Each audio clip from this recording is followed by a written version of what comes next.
Doutor Capocha, qual é a imagem que o governo tem diante das pessoas que vivem, né, esta situação de pobreza? Primeiro, é uma questão subjetiva. Cada pessoa que vive na situação de pobreza, na situação de miséria, tem dentro de si o conceito que pode fazer do governo. Uma análise externa, aliás, uma análise que eu faço a partir do estudo, primeiro, na vida das pessoas que vivem na situação de pobreza, o governo não existe, porque as próprias pessoas revelam que não conhecem o governo. Porque a relação entre o governo e o povo não é uma relação de nome, não é uma relação nominal. Tem que ser uma relação real. A pessoa deve sentir a presença do governo na sua mesa, quando o governo providenciou os direitos econômicos a todos. A pessoa deve sentir a presença do governo na sua habitação, na sua economia, na sua segurança pública, na sua saúde, na sua educação. É esta a função social de um governo. Quando o governo não representa, de facto, os interesses do povo na sua agenda de trabalho, demitiu-se dessas funções. Então, a imagem que as pessoas que vivem na situação de pobreza têm do governo é um governo que não funciona. É um governo ineficaz, é um governo ineficiente. Como tal, o governo é ele que tem que recuar nas suas políticas e corrigir a sua conduta diante do povo, porque não tem mais credibilidade. Perdeu a credibilidade, perdeu tudo. Doutor Ângelo Capocha, em que consiste a autoridade do governo sobre esses grupos vulneráveis no nosso país? A título de exemplo, o Orçamento Geral do Estado de Angola, no geral, tem uma fasquia mais alta para as Forças Armadas. Quer dizer, na República de Angola, o Exército, o Ministério do Interior, com todos os seus ramos, gastam mais dinheiro do que o Ministério da Agricultura, do que o Ministério da Saúde, do que o Ministério da Educação juntos. Significa que o Estado investe mais nas Forças Armadas do que na produção de comida para os cidadãos. Investe mais nas Forças Armadas do que na educação para o cidadão. Investe mais nas Forças Armadas do que no setor social, como é a educação, saúde, habitação, etc, etc. Por esta razão, a título meramente de exemplo, dentre os vários ramos da polícia, nós temos, por exemplo, a Polícia de Intervenção Rápida. A Polícia de Intervenção Rápida tem uma brigada canina. A brigada canina é uma brigada de cães. Quer dizer, o cão que a polícia tem é mesmo para morder o cidadão. Que a maior parte dos cidadãos mordidos por aqueles cães são aqueles que saíram à rua para reclamar o pão. Ao invés de lhe fazer morder por o cão, era preciso lhe dar o próprio pão, porque estaria disponível.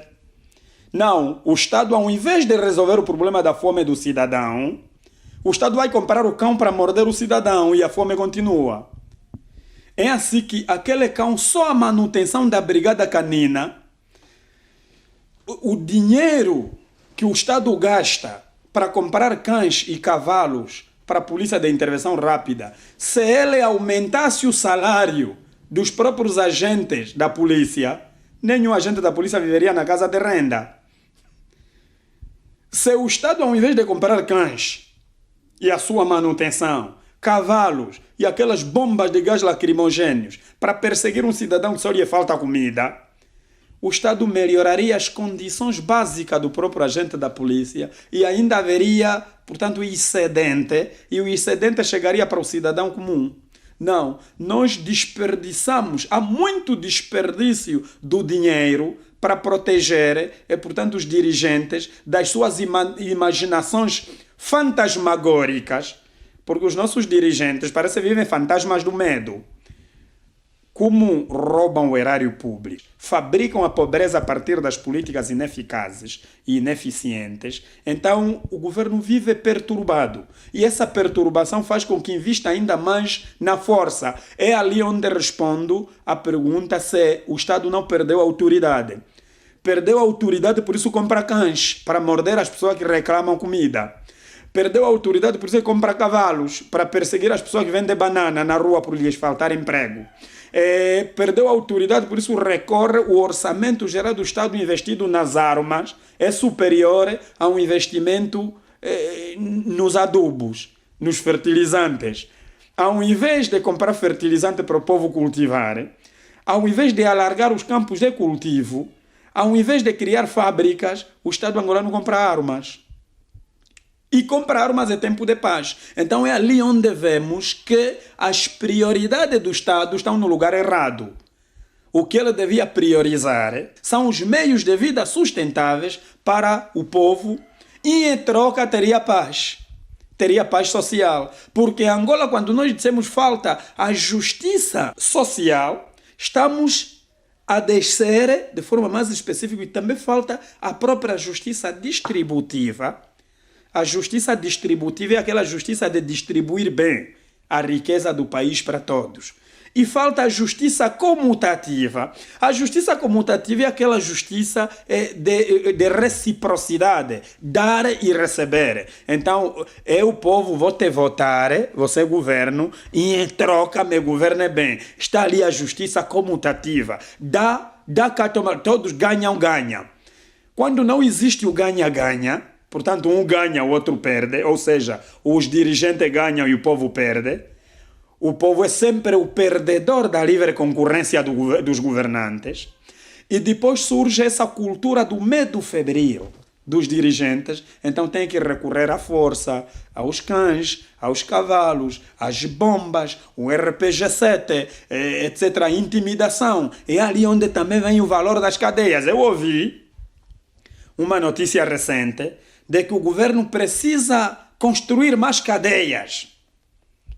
Porque a unidade, a população prisional está a aumentar. Isso é absurdo. O Estado não pode aumentar cadeias. Deve resolver o problema a partir da causa. As pessoas estão a ir para a cadeia por quê? Não, estão a ir para a cadeia porque estão a roubar, por lhes faltar emprego. Estão a ir para a cadeia porque lhes falta comida, estão a assaltar os bairros. Os assaltantes foram fabricados pelas políticas ineficazes do governo. É a consequência imediata de falta de boa governação que fabricou os delinquentes.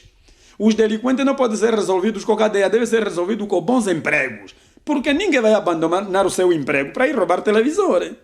Ninguém vai abandonar o seu gabinete, ou a fábrica onde trabalha, ou uma fazenda de rendimento para ir roubar uma botija de gás. A maioria da população prisional que temos são aqueles que foram parar na cadeia porque roubaram coisas básicas que poderiam ser resolvidas com emprego. E ainda ouvi também, fazendo continuidade, ouvi também um dirigente a dizer também que temos que aumentar os cemitérios. O governo vai nos matar. Vamos aumentar cemitérios por quê? Porque estamos a morrer. Estamos a morrer muito e em silêncio. Quer nas políticas ineficazes da própria saúde, quer na pobreza, quer as mortes silenciosas. Então, isso tudo revela que o nosso Estado, de momento, julgo de momento, porque ainda tem uma esperança lânguida, fraca, mas está lá. O nosso Estado atualmente perdeu o seu norte, perdeu os seus pontos cardeais. Não está a ver onde fica o norte e o sul, o oeste e o leste. Então é preciso que se recupere desse desnorte, portanto, governativo. Neste caso, qual é a tendência da pobreza em Angola? Aumentar ou diminuir?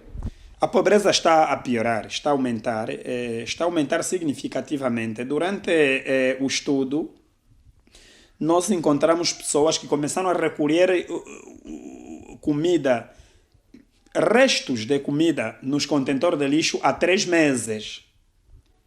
Alguns estão lá há 1 ano, alguns estão lá há 5 anos. Então significa a população que vive do lixo, a população que vive de venda, de comércio precário, que é a areia, é recente. Significa que a tendência, o gráfico da pobreza tende a subir dia após dia. Mas isto é revelador. O próprio governo angolano, de forma mais específica, e o Estado, no geral, assumiu que a pobreza tem a ver com a crise. Mas a crise Nós não tivemos terremoto na República de Angola, não tivemos tsunami, nós não tivemos deslizamento de terra que varreu metade do país. Bendito seja o nome de Deus, nós não temos essas crises. Nós não tivemos maremotos nem outros tipos de catástrofes naturais. A crise partiu dos gabinetes do nosso governo porque a nossa crise é a consequência imediata do roubo dos dirigentes dos dinheiros públicos. O petróleo sempre produziu. Vão dizer que baixou o preço do petróleo, está bem. E então onde é que está o dinheiro produzido quando o preço do petróleo estava alto? Prepare-se para a fome na abundância.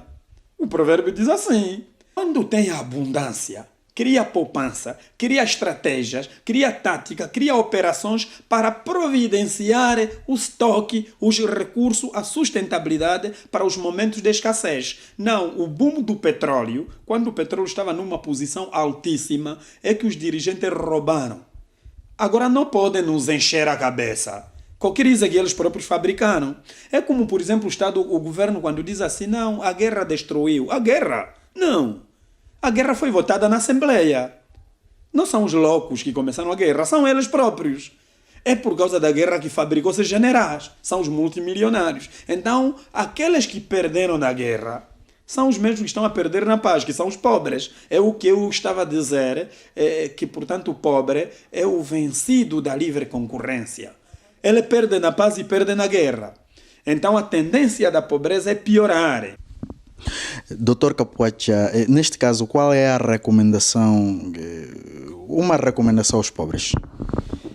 Para todos os angolanos que vivem na situação de pobreza, primeiro são nossos irmãos, são contemporâneos, são concidadãos, são filhos desta pátria.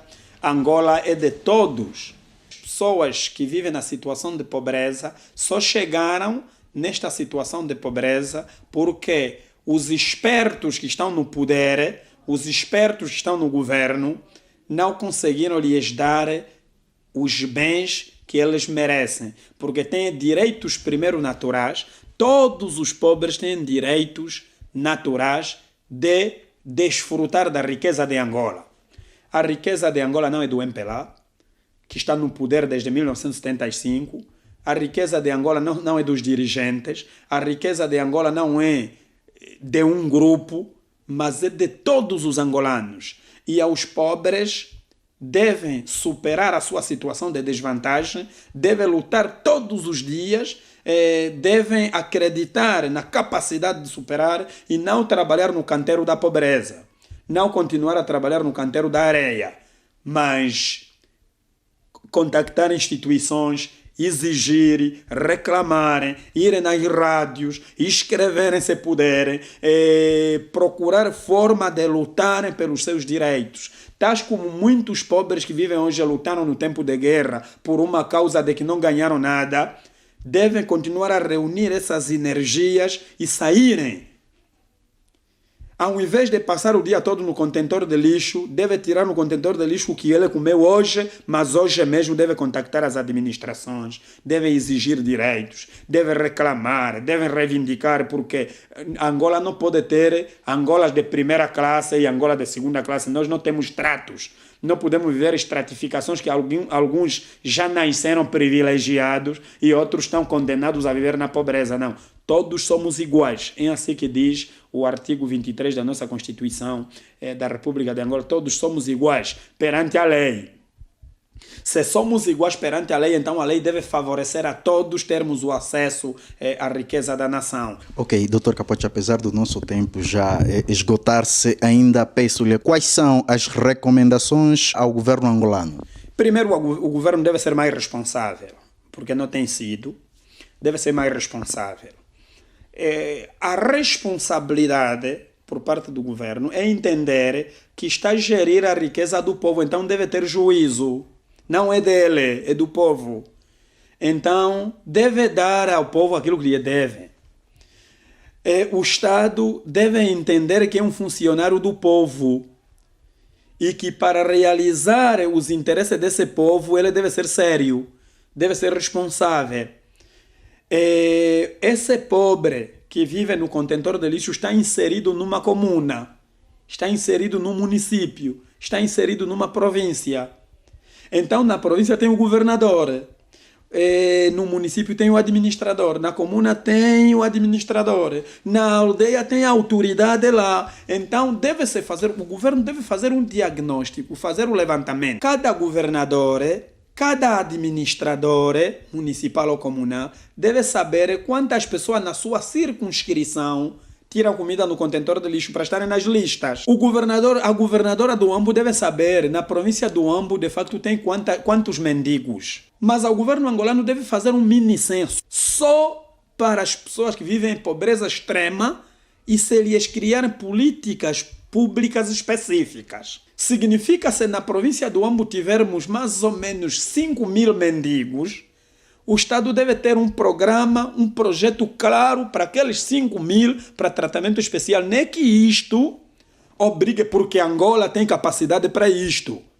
Para os próprios mendigos, devem saber que Angola tem capacidade para isto. O governo angolano é bom senso, munido de responsabilidade verdadeiramente governativa, olhando para as riquezas que Angola tem, estaria em condições de entregar um subsídio temporário ou permanente de um mínimo de 50.000 kwanzas a 75.000 kwanzas, todos os mendigos, para todos os miseráveis em extrema pobreza em Angola, com uma condição de que num período de 1 ano, 2 anos, 3 anos, eles saíssem daquele quadro de pobreza extrema. Como se este subsídio fosse, de facto, um subsídio de resgate, para lhes resgatar da situação em que vivem para um outro quadro, no sentido de mobilidade social.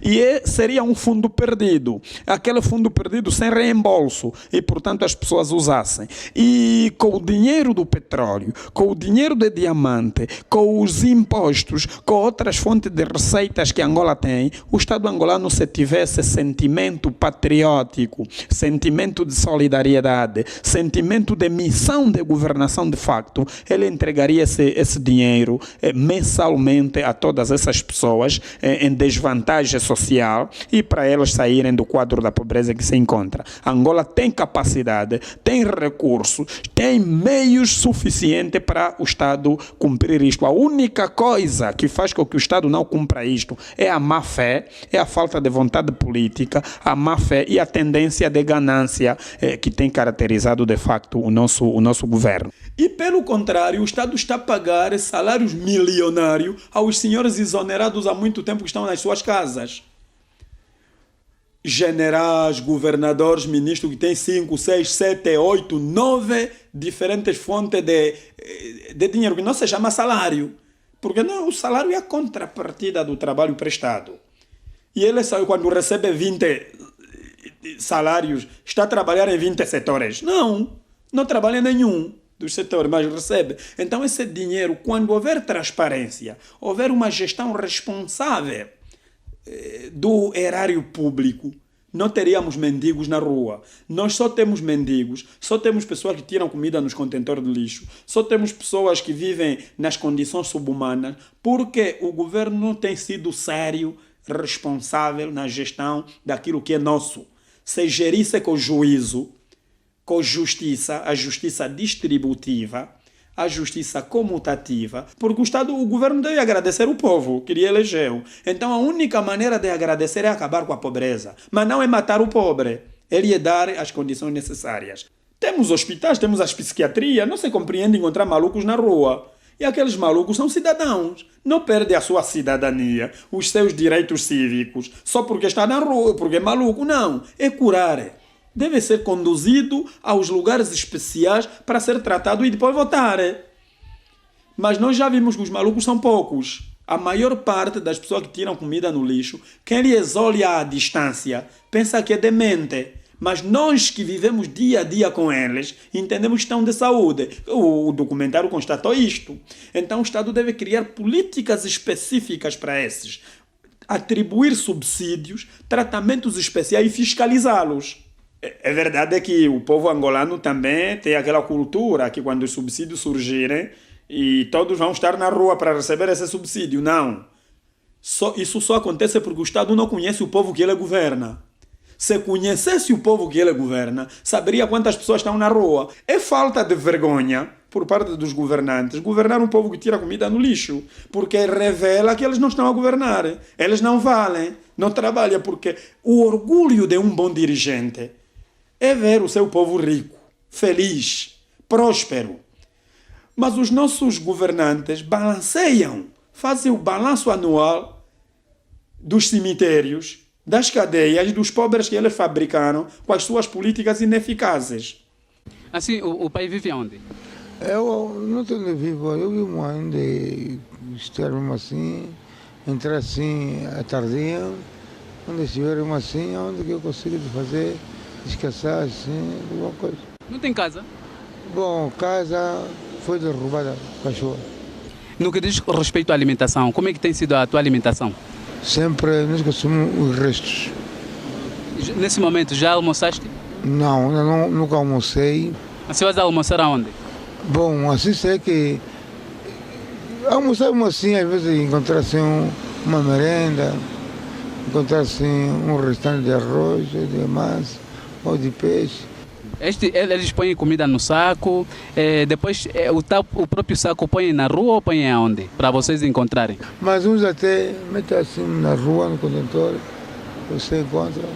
Uns até ainda encontra cabelo, encontra camisa de feno, Na comida? isso na comida, mas às vezes até sentir fome, vontade de fome, como eu tiro uma parte de que não está bom, coisa normal, e está beneficiar e está comendo. Disse que por vezes encontram comida misturada com camisinhas e na hora de comer então separam a camisinha e a comida. Às vezes não tem recipiente para eles deitar tudo, né? De uma vez, né? Mas às vezes eles mistam mesmo, fazemos assim, uma sacola mista. Então o que vocês precisam do governo é uma ajuda, né? Bom, nós precisamos de uma ajuda porque nós não temos casa, não temos cobertor, não estamos fora de muita coisa porque nós estamos a ver na rua. E quando vocês ficam doentes, vão aonde? Fazem como? Nós, Deus é o que está nos cuidando. Doença como não, digamos que nós como já comemos nos condutores, beneficiamos das ruas. Eu digo que Deus abençoou, do que a gente não estamos, não mandar longe, nossa água, nossa comida. Tanto que está limpo, está mal, está limpo, está sujo. Mas é muito difícil, nós também ficamos doentes. Aquela que diz assim, come mal, guarda a vida, mas dificilmente nós ficamos doentes. Mas uma vez que também temos apanhado assim algumas febres, mas é ter para ser por si, pela bênção de Deus. Mas alguém me disse que vocês são malucos. Como é que se explica isso? Bom, malucos somos porque andamos na rua, mas não é assim, portanto, nós somos todos malucos, porque nós todas as vezes viemos de pequenos, trabalhamos, por causa de nós perdemos emprego, perdemos a consciência de nós fazermos negócio, fazemos negócio às vezes de viajarmos, mas agora perdemos a consciência. Isso é uns é maluquice hoje, mas outros também vezes a frustração como força da minha vida, da minha parte, uma frustração como estou desamparado na minha família, não consigo não fazer nada, quer dizer, beneficio-se fazer esse trabalho. E é simples que falam que nós somos malucos, mesmo umas crianças falam que maluco, mas às vezes nós somos malucos, porque nós somos todos que passamos na psiquiatria para termos a mente, não na conservatória, para termos assim, mas digamos que não somos malucos porque recolhemos coisas das ruas. Então também sofrem por vezes algumas discriminações, alguns abusos, alguns falam que vocês são malucos, as crianças... Isso é muito mais, portanto, isso aqui é bastante mesmo, porque quando vejam um saco, tio maluco, um até atira uma pedra, conforme aconteceu ontem, daí nós estávamos assim, pode descansar num sítio assim, começaram a tirar pedra, então nós tínhamos que retirar e para ir constatar num outro sítio para a gente ir descansar um coxo.